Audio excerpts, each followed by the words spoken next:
Shalom, selamat pagi Bapak Ibu Saudara yang dikasihi Tuhan Yesus Kristus. Sebelum kita mendengarkan kebenaran firman Tuhan, mari kita berdoa. Bapa di sorga, Bapa dalam nama Tuhan Yesus Kristus, Bapa yang maha baik, yang selalu bersama menyertai kami, Immanuel dalam segala keadaan. Terima kasih untuk hari baru ini, kembali kami ada karena anugerah-Mu dan karena rencana-Mu yang baik atas kami. Saat ini kami mau mendengar kebenaran firman-Mu. Urapilah kami supaya kami mengerti dan mentaati dengan sukacita apa yang menjadi kehendak-Mu atas kami.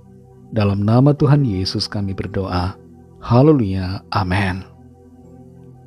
Saudara yang dikasihi Tuhan, ayat firman Tuhan saat ini terdapat dalam Injil Markus pasal yang ke-11 ayat yang ke-25.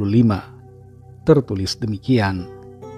Dan jika kamu berdiri untuk berdoa, ampunilah dahulu sekiranya ada barang sesuatu dalam hatimu terhadap seseorang, supaya juga Bapamu yang di sorga mengampuni kesalahan-kesalahanmu.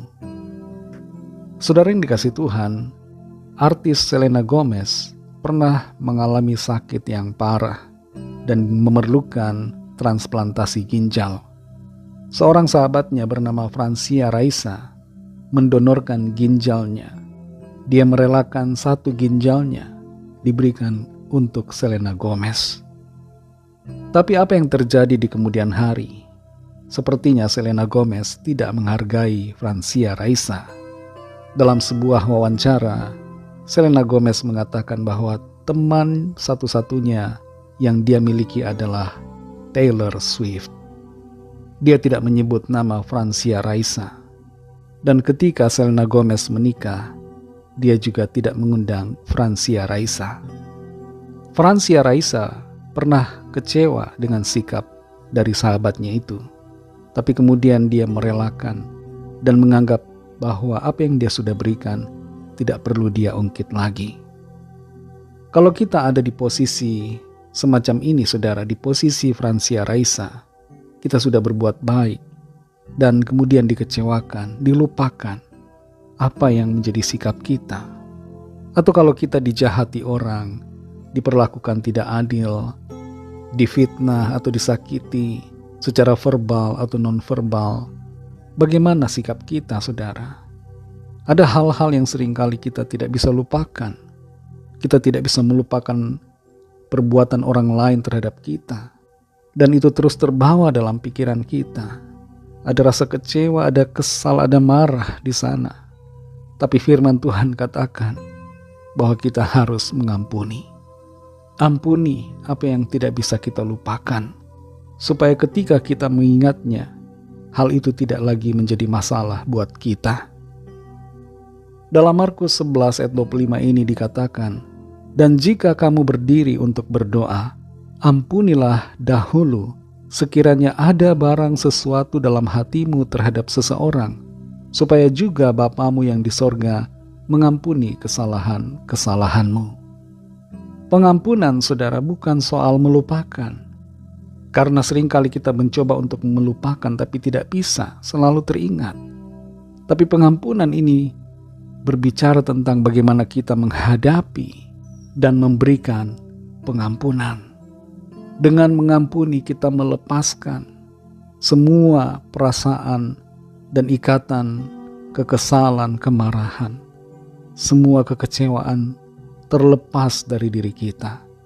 Sehingga ketika kita mengingat peristiwa atau kejadian atau waktu di mana kita mengalami hal yang sulit kita lupakan, kita tidak lagi terganggu dengan hal itu. Mengampuni bukan berarti kita membenarkan perbuatan orang lain yang salah terhadap kita.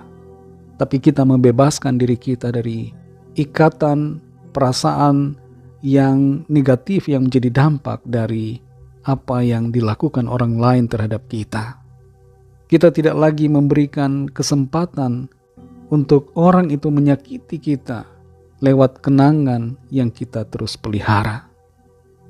Saudara yang dikasihi Tuhan, kalau ada kenangan yang sulit saudara lupakan, yang membuat saudara kepahitan, ada orang yang selalu teringat dan membuat saudara kesal, benci, marah, Mari saat ini saudara, ampuni, berikan pengampunan, sebagaimana Tuhan telah mengampuni kita.